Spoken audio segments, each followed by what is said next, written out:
अस्सलाम वालेकुम नाज़रीन, मैं मोहम्मद असलम हुसैन सियासत की खबरों में आप सबका इस्तकबाल करता हूँ। एक तरफ जहां गुज़श्ता 45 दिनों से मुल्क में पेट्रोल और डीजल की कीमतें मुस्तकिम हैं, तो दूसरी तरफ सीएनजी मुसलसल महंगी होती जा रही है। दर हकीकत आज यानी हफ्ता 21 में 2022 को गैस सप्लाई करने वाली कंपनी इंदिरा परिषद गैस लिमिटेड ने सीएनजी की कीमतों में दोबारा इजाफा कर दिया है। सीएनजी की कीमतों में गुज़श्ता 6 रोज में दूसरी मरतबा इजाफा किया गया है। खबरसां एजेंसी एएनआई के मुताबिक आज आईजीएल सीएनजी की फी किलो कीमत में 2 रुपए का इजाफा किया गया है। अब दिल्ली में सीएनजी की किलो कीमत 75 रुपए 61 पैसे हो गई है। नई कीमत 21 में की सुबह 6 बजे से नाफिज हो गई है। साबिक वज़ीर-ए-आज़म राजीव गांधी की 31वीं बरसी आज यानी हफ्ते को मनाई जा रही है। दिल्ली में वाक़ राजीव गांधी की यादगार वीर ज़मीन पर आज सुबह से ही इन्हें खिराज अक़ीदत पेश किया जा रहा है। कांग्रेस की उभरी सदर सोनिया गांधी और कौमी जनरल सेक्रेटरी प्रियंका गांधी ने भी वीर ज़मीन पहुंचकर खिराज अक़ीदत पेश किया। इसके अलावा कांग्रेस लीडर पी चिदम्बरम और सचिन पायलट ने भी साबिक वज़ीर-ए-आज़म राजीव गांधी को इनकी 31वीं बरसी पर खिराज अक़ीदत पेश किया। वज़ीर-ए-आज़म नरेंद्र मोदी ने भी साबिक वज़ीर-ए-आज़म राजीव गांधी को याद किया। मोदी ने कहा कि हमारे साबिक वज़ीर-ए-आज़म राजीव गांधी को इनकी बरसी पर खिराज अक़ीदत पेश करता हूँ।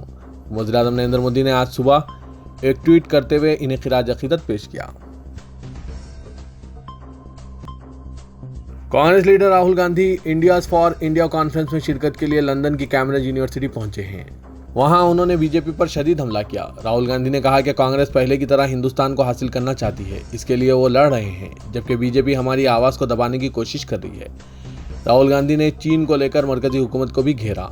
उन्होंने कहा कि बीजेपी अवाम की आवाज़ को दबा रही है, जबकि हम अवाम की आवाज़ सुनने का काम कर रहे हैं। सीताराम येचुरी, सलमान खुर्शीद, तेजस्वी यादव, महुआ मित्रा और मनोज झा समेत अपोजिशन के रहनुमा सम्मेलन के इंडियाज़ में शिरकत के लिए इनके साथ शामिल हुए हैं।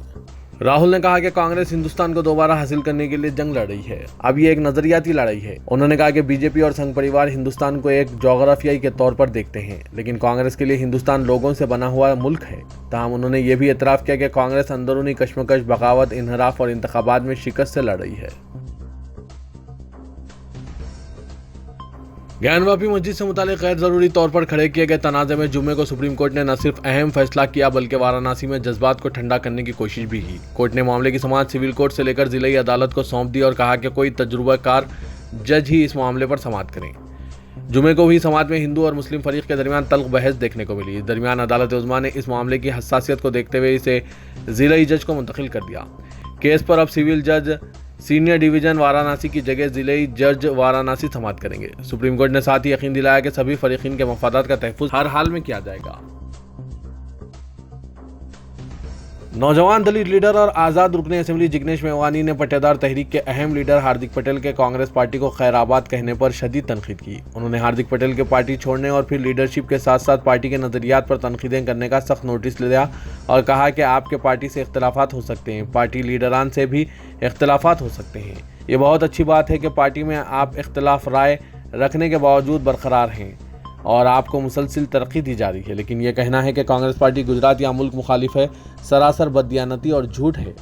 मेवानी ने हार्दिक पटेल पर मजीद तनकीद की और कहा कि हाल ही के कुछ दिनों में आपका बीजेपी के ताल्लुक से जो रवैया रहा और जितनी अकीदत के साथ आपने बीजेपी लीडरशिप को सराहा, इसी से वाज़ेह हो गया था कि नज़रियात के मिहाज पर आपने समझौता कर लिया है।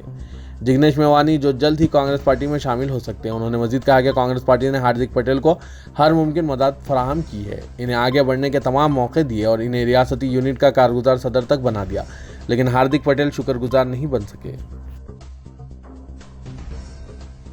रियासत महाराष्ट्र की गैर सियासी तंजीम ने कई तंजीमों के साथ मिलकर अहमदनगर जिले में वाक़े रालीगंज सिद्दी गांव पहुंचकर अन्ना हजारे को बेदार करने के लिए तहरीक चलाने का ऐलान किया है। अन्ना को जगाने की तहरीक का ऐलान कर रही तंजीम देश बचाओ जन आंदोलन के सरबराह सोमनाथ काशिद ने कहा कि 1 जून को पूरे महाराष्ट्र से सैकड़ों मर्द व ख़वातीन अन्ना हजारे के गांव पहुंचेंगे।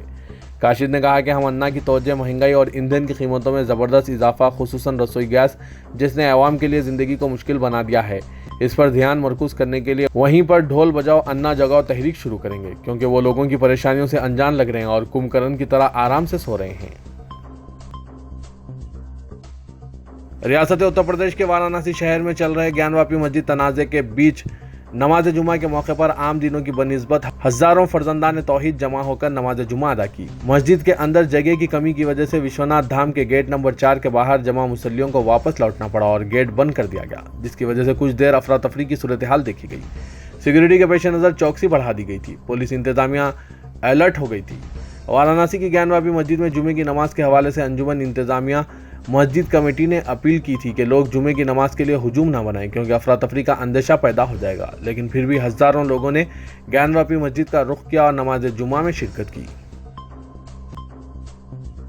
वज़ीर-ए-आज़म नरेंद्र मोदी ने भारतीय जनता पार्टी की तरक्की की सियासत को मुल्क की सियासत का मरकजी धारा करार देते हुए कहा कि मुल्क में तरक्की की सियासत होनी चाहिए, लेकिन कुछ लोगों ने तरक्की को मस्कशुदा शक्ल दे दी है। ऐसे लोग मुआशरे में कशीदगी को ढूंढकर जात पात, इलाकायत और दीगर मसाइल को हवा देकर और लोगों को भड़काकर अपनी खुदगर्जी का सबूत दे रहे हैं। ऐसे लोगों से होशियार रहना चाहिए। मोदी दिल्ली से जयपुर में बीजेपी के कौमी ओहदेदारों के इजलास के इफ्तिताई सेशन से वर्चुअल खिताब कर रहे थे। वज़ीर-ए-आज़म नरेंद्र मोदी ने कहा कि आज़ादी के बाद खानदान परस्ती और अकरबा परवरी की सियासत ने मुल्क को नुकसान पहुंचाया है। कांग्रेस से बातचीत की नाकामी के बाद सियासी हिकमत अमली साज प्रशांत किशोर ने पार्टी के हाल ही में मुनक़िदा उदयपुर चिंतन शेवर पर तबसरा किया और कहा कि इससे जूं के तो मौक़िफ़ की बरकरारी और गुजरात और हिमाचल प्रदेश में कांग्रेस की हार तक कुछ वक्त मिलने के सिवा कुछ भी हासिल नहीं होगा। उन्होंने कहा कि मुझसे बारहा कहा जा रहा था कि मैं उदयपुर चिंतन शेवर के नतीजे पर तबसरा करूं। मेरे ख्याल में उदयपुर इजलास से कुछ भी बामायने चीज़ हासिल नहीं हुई, सिवाय इसके कि जूं का तो मौक़िफ़ तवील हो गया है। तुर्की के सदर रजब तैयब एर्दोगान ने यूरोपीय यूनियन और अमेरिका को मुखातिब करते हुए कहा कि आखिर आप अलहदगी पसंद दहशतगर्द तंजीम PKK की शामी शाख YPG को दहशतगर्द तंजीम क्यों तस्लीम नहीं करते। सदर एर्दोगान ने इस्तांबुल में मीडिया नुमाइंदों के सवालात के जवाब दिए। दहशतगर्दी के खिलाफ जद्दोजहद से मुतालिक सवाल के जवाब में उन्होंने कहा कि यूरोपीय यूनियन ने PKK को दहशतगर्द तंजीम कबूल करने का एक और ढोंग रचाया है। आखिर आप PKK दहशतगर्द तंजीम कबूल करते हैं तो YPG को क्यों दहशतगर्द कबूल नहीं कराते। YPG भी तो PKK ही की पैदा करता है। हरमैन शरीफीन इंतजामिया ने गिलाफ काबा की सफाई के लिए स्मार्ट मशीन फराहम की है। इसका एहतमाम इंतजामिया के मातहत किंग अब्दुल अजीज कॉम्प्लेक्स बराए गिलाफ काबा ने किया है। SPA के मुताबिक किंग अब्दुल अजीज कॉम्प्लेक्स बराए गिलाफ काबा के सेक्रेटरी अब्दुल हमीद अल मालिकी ने कहा कि स्मार्ट मशीन जदीद टेक्नोलॉजी से काम करती है, ये बहुत सारी खूबियों से लैस है। अल मालिकी ने बताया कि गिलाफ काबा की सफाई के लिए इसका खुसूसी एहतमाम इस वजह से भी किया गया है क्योंकि खालिस रेशम से तैयार गिलाफ काबा की चमक दमक बरकरार रखने और इसे मामूली से मामूली नुकसान से बचाना निहायत ज़रूरी है। वज़ीर-ए-आला तेलंगाना के चंद्रशेखर राव कौमी सतह पर अपनी मुहिम के आगाज़ के सिलसिले में नई दिल्ली रवाना हो गए। चीफ मिनिस्टर ने कौमी और इलाकाई कायदीन से मुलाकात व मुख्तलिफ अपोजिशन कायदीन से मुशावरत का मंसूबा बनाया है। KCR मुल्क की मुआशी सूरत हाल पर माहिरीन मुआशियात और समाजी जहदकारों से मुलाकात का मंसूबा रखते हैं। KCR के करीबी ज़राए के मुताबिक KCR नई दिल्ली में क़याम के दौरान मीडिया माहिरीन से मुलाकात करेंगे। प्रोग्राम के मुताबिक मुल्क की मौजूदा अबतर मुआशी सूरत हाल, मरकज़ की जानिब से रियासतों से नाइंसाफ़ी, GST और दीगर टैक्सेस के बारे में रियासतों की हिस्सेदारी जैसे मौज़ूआत पर KCR माहिरीन से मुशावरत करेंगे। नई दिल्ली में हम ख्याल कौमी और इलाकाई जमातों के कायदीन से मुलाकात की तैयारी की गई है और चीफ मिनिस्टर के दफ्तर ने कई कायदीन से रब्त कायम किया है। 22 मई को चीफ मिनिस्टर चंडीगढ़ का दौरा करेंगे और किसान एहतजाज में अपनी जानें कुर्बान करने वाले 600 किसानों के अफराद ख़ानदान से मुलाकात करके इजहार हमदर्दी करेंगे। तेलंगाना हुकूमत के ऐलान के मुताबिक फ़ी ख़ानदान 3 लाख रुपए का चेक हवाले किया जाएगा। तेलंगाना के चीफ सेक्रेटरी सोमेश कुमार ने ओहदेदारों को हिदायत दी कि 26 मई को वज़ीर-ए-आज़म नरेंद्र मोदी के दौरे हैदराबाद के मौके पर वसी तर इंतजाम करें। चीफ सेक्रेटरी ने BR के भवन में आला ओहदेदारों के साथ दौरे के इंतजाम का जायजा लिया। चीफ सेक्रेटरी ने बताया कि वज़ीर-ए-आज़म हैदराबाद में इंडियन स्कूल ऑफ बिजनेस की तकरीब में शिरकत करेंगे।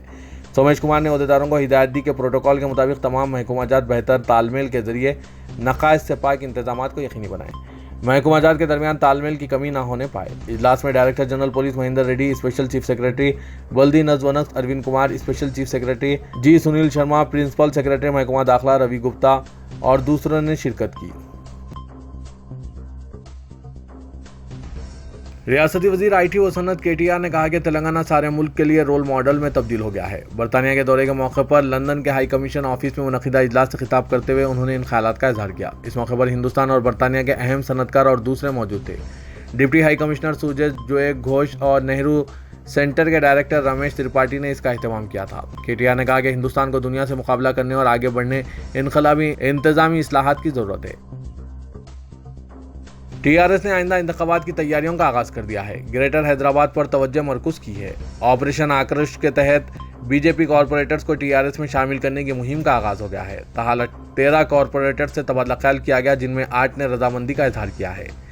जीएचएमसी के 24 असेंबली हल्के हैं जो किसी भी जमात को इख्तिदार दिलवाने में अहम रोल अदा करते हैं। 2018 इंतखाबात में टीआरएस ने तौक़े से बेहतर मुजाहरा किया था, ताहम इसके बाद जीएचएमसी के इंतखाबात में बीजेपी ने 40 से ज़ायद डिवीजन्स पर कामयाबी हासिल करके अपने आप को टीआरएस के मुतबादिल के तौर पर पेश किया और आइंदा असेंबली इंतखाबात के लिए हुक्मरान जमात को बहुत बड़ा चैलेंज पेश किया है। टीआरएस आइंदा असेंबली इंतखाबात से कबल ग्रेटर हैदराबाद में अपनी सियासी ताकत बढ़ाने हिकमत अमली का आगाज़ कर दिया है और ज़रूरत पड़ने पर बीजेपी कॉरपोरेटर्स को पार्टी में शामिल करने की शहर के वुज़रा, अरकान असेंबली और पार्टी कायदीन की हिदायत दी गई है, जिस पर अमल शुरू कर दिया गया है। Telangana state road transport corporation की जानिब से 23 में से 1 जून तक मुनक्किद होने वाले एसएससी इम्तिहानात में शिरकत करने वाले तलबा और तालिबात के लिए मुफ्त सफ़र की सहूलत का ऐलान किया गया है। तलबा और तालिबात अपने इम्तिहानी हॉल टिकट या बस पास दिखाकर मुफ्त सफ़र कर सकते हैं। एक सर्कुलर जारी करके कॉरपोरेशन ने कहा कि बस पास की मुद्दत को 1 जून 2022 तक बढ़ा दिया गया है। कहा गया है कि यह सहूलत रियासत भर के इम्तिहानी मराकिज़ पर दस्तियाब रहेगी। तालिब इल्म अपने इम्तिहानी मरकज़ तक और इम्तिहानी मरकज़ से अपने स्टॉप तक हॉल टिकट दिखाते हुए मुफ्त सफ़र कर सकते हैं। रुकन पार्लियामेंट हैदराबाद और सदर मजलिस इत्तेहादुल मुस्लिमीन असदुद्दीन ओवैसी ने सुप्रीम कोर्ट में ज्ञानवापी मुकदमे की समाअत पर सहाफ़ियों को बताया कि मुस्लिम समाज को यह खदशा है कि कहीं इनकी आंखों के सामने दोबारा बाबरी मस्जिद की तरह वाक़या ना पेश आए, इसलिए मुसलमान अदालतों की जानिब से इंसाफ की उम्मीद देख रहे हैं कि इस मुल्क में मस्जिद की शहादत का एक और वाक़या पेश ना आए। सुप्रीम कोर्ट इन मुकदमात में मुकम्मल इंसाफ कर सकता है, इससे दस्तूर पर भरोसे में इजाफा होगा। असदुद्दीन ओवैसी ने मजलिस के सदर दफ्तर दारुस्सलाम में एक प्रेस कॉन्फ्रेंस से खिताब करते हुए ये बात बताई। सदर मजलिस ने कहा कि वो इसलिए खदशात में मुब्तला हैं कि बाबरी मस्जिद का तनाज़ा भी इसी तरह चबूतरे से शुरू हुआ। बाद में मस्जिद के अंदर मूर्तियां बिठा दी गई, फिर मस्जिद शहीद कर दी थी, इसके बाद आरजी मंदिर बना दिया गया। अदालत ने आरजी मंदिर में पूजा की इजाज़त दे दी और सुप्रीम कोर्ट में मुस्लिम फरीक टाइटल सूट में हार गए और मस्जिद के इन्हदाम के फौजदारी मुकदमे में एक को भी सज़ा नहीं मिली। असदुद्दीन ओवैसी ने कहा कि वो इसलिए खदशात जाहिर कर रहे हैं कि सिर्फ एक ज्ञानवापी मस्जिद का मसला नहीं है। मथुरा ईदगाह कमेटी के साथ कृष्ण जन्मभूमि स्थान ट्रस्ट ने 1968 में मुआहदा किया था, जिसके बाद जन्मभूमि ट्रस्ट को ज़मीन दी गई। वहां पर अदालत की इजाज़त से आलिशान मंदिर बनाया गया। ट्रस्ट मुआहदा करके मुखर गई। अब ईदगाह मस्जिद के किरदार को बदलने की कोशिश की जा रही है, जबकि 1991 प्लेसेस ऑफ वर्शिप एक्ट इस बात की इजाज़त नहीं देता। वज़ीर आला तेलंगाना के चंद्रशेखर राव ने रियासती महकमा पुलिस में भर्ती के लिए बालाई हद उम्र में 2 साल इजाफा करने का फैसला किया है। 95% मुलाजमतों का कोटा मुकामी अफराद को फराहम करने और गुज़िश्ता 2 सालों के दौरान कोरोना के असरात के पेश नज़र हद उम्र में इजाफे के सिलसिले में रुकन कौंसल पल्ला राजेश्वर रेड्डी की दरख्वास्त पर चीफ मिनिस्टर ने मुस्बित रद्दमल का इजहार किया है। उन्होंने चीफ सेक्रेटरी और डीजीपी को हिदायत दी कि फौरी तौर पर इक़दाम किए जाए। इस सिलसिले में जीओ नंबर 60 भी जारी किया गया। दरख्वास्त फॉर्म्स की वसूली की तारीख 20 में तोसी करते हुए इसे 26 मई तक कर दिया गया। उम्मीदवारों को अपनी दरख्वास्तें ऑनलाइन तरीक़ेकार के जरिए ही वेबसाइट www.tslprb.in पर दाखिल करने के कहा गया है।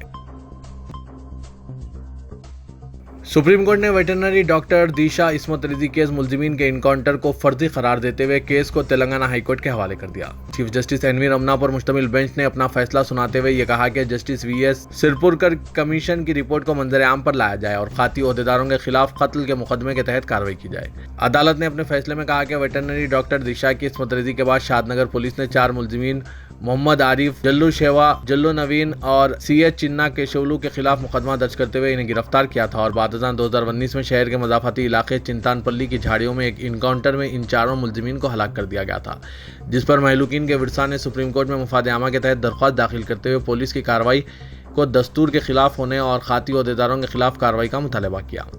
इस सिलसिले में सुप्रीम कोर्ट के साबिक जज जस्टिस BS सिरपुरकर, साबिक CBI डायरेक्टर कार्तिकन और बॉम्बे हाईकोर्ट के साबिका जज जस्टिस रेखा बिल्डोना पर मुश्तमिल एक कमीशन ऑफ इंक्वायरी कायम करते हुए इस मामले की तहकीकात का हुक्म दिया था। जस्टिस BS सिरपुरकर कमीशन ने यहाँ तेलंगाना हाईकोर्ट में अवामी समात के तहत इस मामले की तहकीकात की थी और हर जाविये से इनकाउंटर से मुतालिक तफसीलात इकट्ठा किए थे।